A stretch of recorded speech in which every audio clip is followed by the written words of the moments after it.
Assalamualaikum warahmatullahi wabarakatuh. Hai anak-anak sahabat SD, sudah siap dan semangat ya untuk belajar? Kita akan belajar tema 8, lingkungan sahabat kita, subtema 1, manusia dan lingkungan, pembelajaran 2.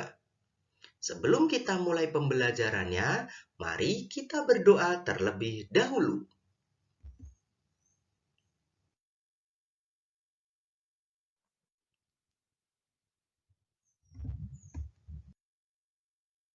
Tujuan pembelajaran kali ini adalah sebagai berikut.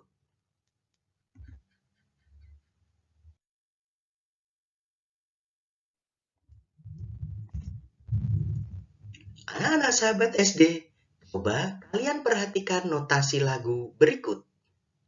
Ya, ini merupakan notasi lagu berjudul Air Terjun, ciptaan Ate Mahmud.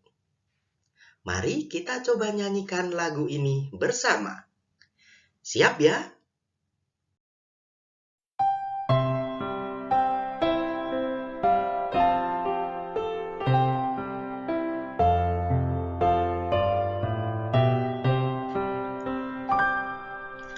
Terdengar sayup-sayup bunyi air yang tak putus, terbawa oleh angin dari arah lembah. Makin dekat, makin jelas gemuruh air yang terhempas, air terjun di lembah mengalir terus.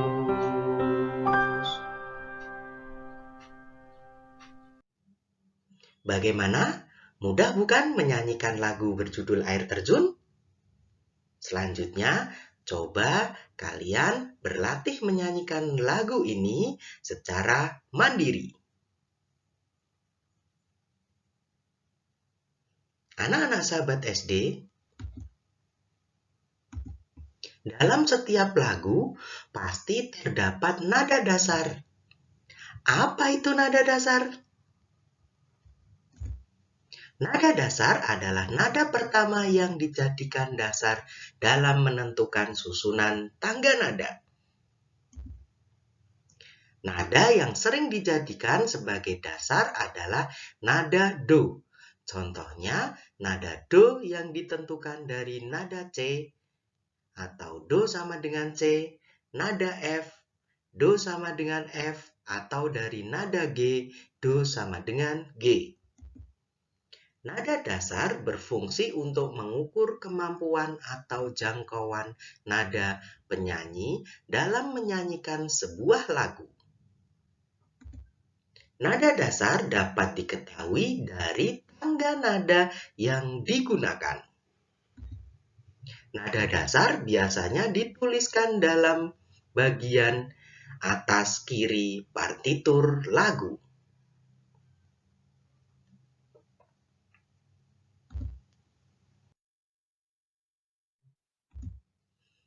Anak-anak sahabat SD, lagu tadi bercerita tentang air. Air sangat penting bagi kehidupan di bumi.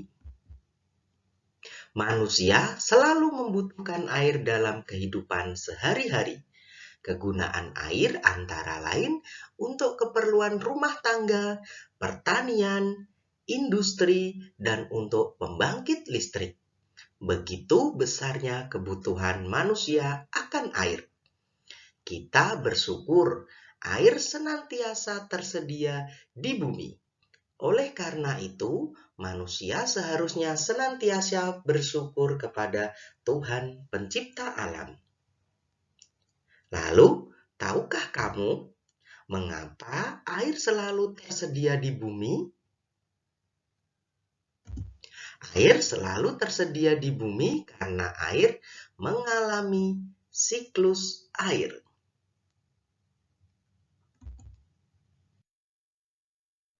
Coba kalian perhatikan skema gambar berikut ini.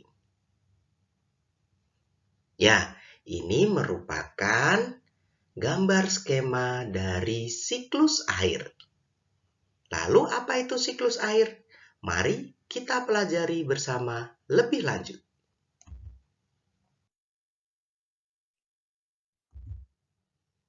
Siklus air. Siklus air merupakan sirkulasi atau perputaran air secara terus-menerus dari bumi ke atmosfer lalu kembali lagi ke bumi. Siklus air ini terjadi melalui proses penguapan, pembentukan awan, dan terjadinya hujan.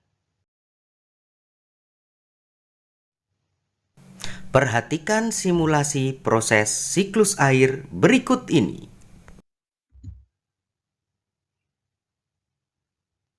Air di laut, sungai, dan danau menguap karena terkena panas matahari. Proses penguapan ini disebut dengan evaporasi.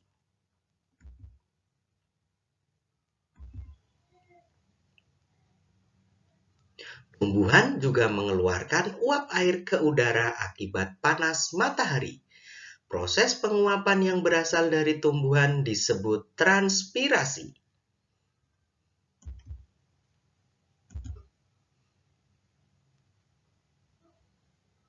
Uap air dari permukaan bumi akan naik dan berkumpul di udara. Ketika suhu udara turun, uap air akan mengalami pengembunan dan berubah menjadi titik-titik air. Titik-titik air ini menjadi awan. Proses tersebut disebut kondensasi.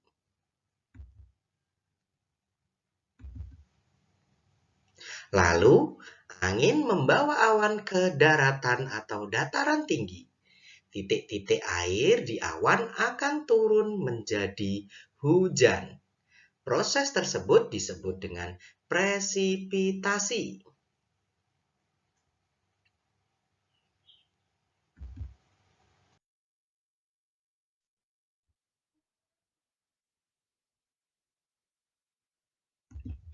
Air hujan akan turun di darat maupun di perairan. Air hujan yang turun di darat akan meresap menjadi air tanah. Selanjutnya, air tanah akan keluar dalam bentuk mata air. Air tanah juga akan merembes ke danau atau sungai. Sementara itu, air hujan yang turun di perairan, misalnya sungai atau danau, akan menambah jumlah air di tempat tersebut. Selanjutnya, air sungai akan mengalir ke laut. Namun, sebagian air sungai dapat menguap kembali. Air sungai yang menguap membentuk awan bersama dengan uap dari air laut dan juga tumbuhan. Proses siklus air pun akan terulang lagi.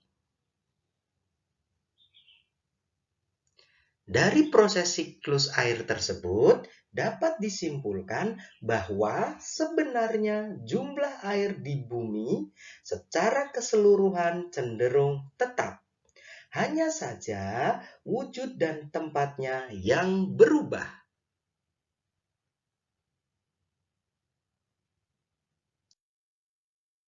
Anak-anak sahabat SD, begitulah penjelasan tentang siklus air. Sekarang coba kamu gambarkan sebuah bagan yang menjelaskan tentang proses siklus air. Berikut ini contoh bagan sederhana yang menjelaskan tentang proses siklus air.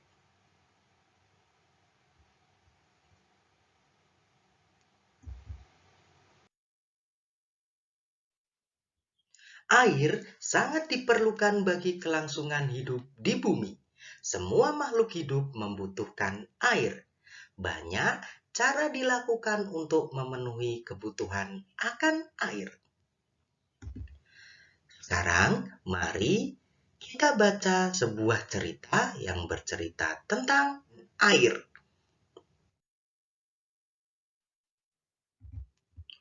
Semut dan beruang. Pada suatu hari, Berry si beruang melihat ke dalam mata air. Berry mengeluh, sepertinya air di mata air ini semakin sedikit saja. Pasti bangsa semut terlalu banyak mengambil air. Berry lalu menundukkan kepala melihat ke tanah dengan teliti. Ia melihat seekor semut hitam berjalan membawa guci mungil di pundak. "Berhenti semut!" teriaknya. "Aku akan membiarkanmu mengambil air di sumber airku lagi.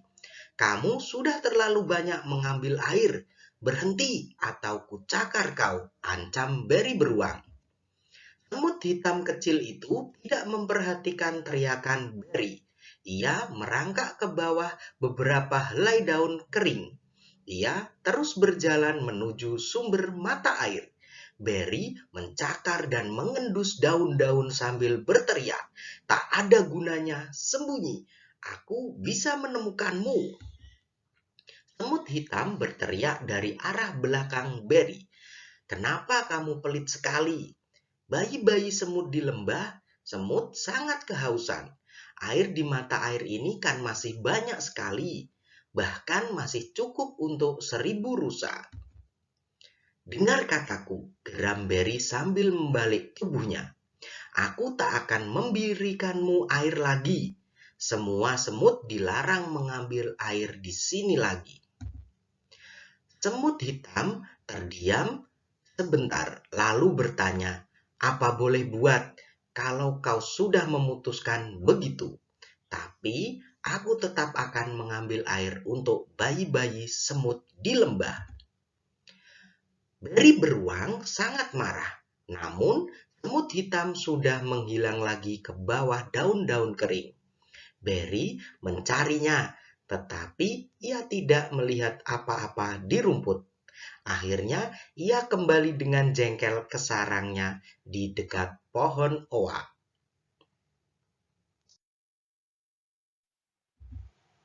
Semut-semut yang haus menunggu di lembah semut. Setelah menunggu cukup lama, akhirnya mereka berbaris menuju mata air. Salah satu semut melihat guci air milik semut hitam yang tergeletak di jalan. "Pasti semut hitam mendapat masalah. Lihatlah, ini gucinya, tapi dia tidak tampak." Mereka memungut guci itu dan terus berjalan. Saat itu, seekor kelinci mengintip dari balik semak. Kelinci itu mengangkat telinganya dan berbisik, "Jangan pergi ke mata air itu. Pulanglah, kalian dalam bahaya." Berry sedang marah. Ia bilang, air di mata airnya berkurang. Ia akan mencakar semut-semut yang berani mengambil air dari mata airnya. Akan tetapi, semut-semut itu tidak takut. "Mana beruang itu sekarang?" tanya mereka. "Ia sedang di rumahnya beristirahat," jawab kelinci. Semut-semut itu berbaris seperti tali sepatu di rumput. Mereka melihat seekor tupai duduk di pohon dan bertanya, "Apa kami sedang berjalan tepat ke arah sarang beruang?" "Ya, ya, ini memang jalan ke arah sarangnya," jawab tupai. "Tapi sebaiknya kalian balik ke rumah. Berry beruang tadi berteriak terus. Katanya kalau kalian mengambil air dari mata airnya, ia akan mencakar kalian." Akan tetapi, semut-semut itu tak mau kembali. Mereka terus berbaris seperti tali sepatu di tanah. Hari hampir malam ketika mereka tiba di depan pohon oak tua. Mereka melihat sekeliling dan menemukan sebuah retakan di tanah. Mereka masuk ke dalamnya dan mulai menggali sebuah lubang. "Apa ya kalian lakukan?" "Kenapa kalian menggali?"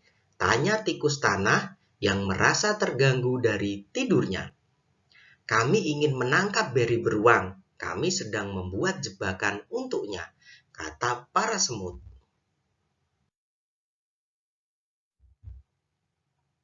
Bahaya sekali, seru tikus tanah. Dia pasti sudah menangkap semut hitam saudara kami. Ia juga berniat mencakar kami, hanya karena kami mengambil air dari mata air, kata semut-semut. Aku akan menolong kalian menggali di bawah sarangnya. Aku pernah hampir tertangkap dia dahulu. Seharian itu, para semut dan tikus tanah menggali lubang di bawah sarang beri. Mereka terus menggali selama 10 hari. Beri beruang sama sekali tidak curiga. Suatu malam, di hari ke-10, Beri beruang kembali ke sarangnya dengan hati gembira. Ia berhenti di depan rumahnya di pohon oak dan berkata pada dirinya, "Aku sudah makan dan minum sampai kenyang. Satu-satunya yang bikin aku jengkel adalah semut-semut itu. Mereka masih berani mengambil air dari mata airku. Besok akan aku hancurkan lembah semut itu.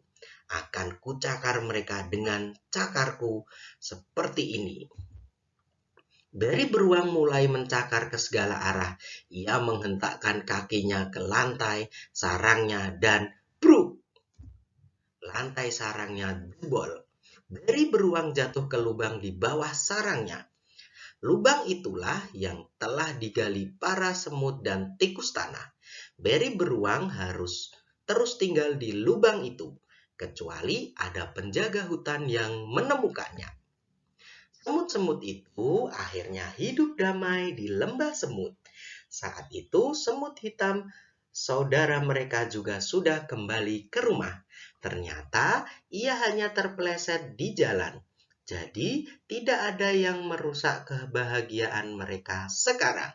Para semut dengan bebas pergi mencari makan dan minum di hutan.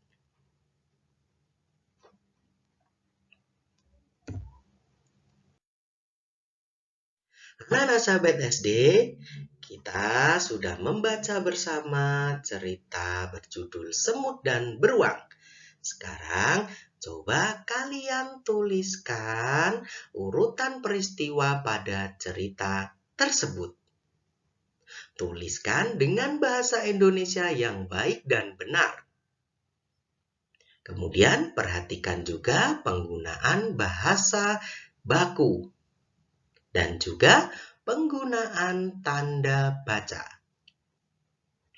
Urutan peristiwa pada cerita Semut dan Beruang kurang lebih seperti berikut.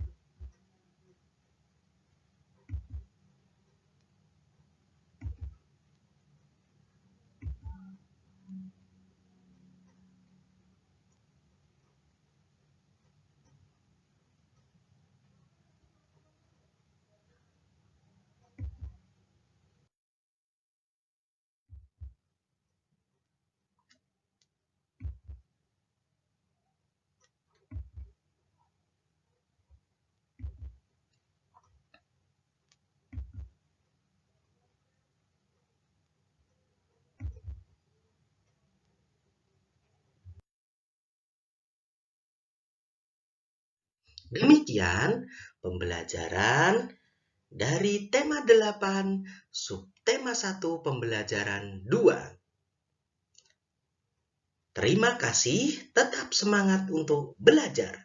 Wassalamualaikum warahmatullahi wabarakatuh.